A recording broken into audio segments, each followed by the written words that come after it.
your salad should contain lettuce and some other raw cruciferous vegetables. So this question said, what's the best type of lettuce to use in a salad? And can I use arugula instead? The question shows a lack of understanding. A certain knowledge I want people to have, this person doesn't have. And that means that you're supposed to be having raw cruciferous vegetables with every salad.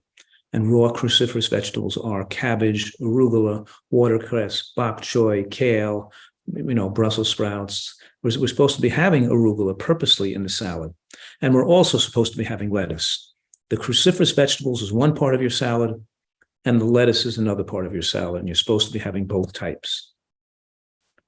So the best types of lettuce are lettuces that are dark or green, but of course, any lettuce is good. The red tip lettuces are particularly healthful, but any type of lettuce except for iceberg is very, very important. Lettuce itself is the richest source of sulfoquinavose, which is what the healthy bacteria live on in the gut.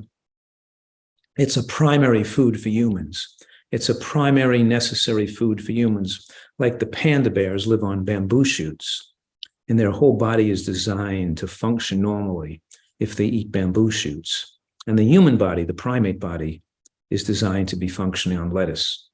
And lettuce should be a major source of what we eat every single day. But I'm saying half of that, 3/4 of the salad or a half the salad should be lettuce, and then definitely include those other important cruciferous greens like arugula and cabbage and kale and bok choy and other things like that. So I want you to have both.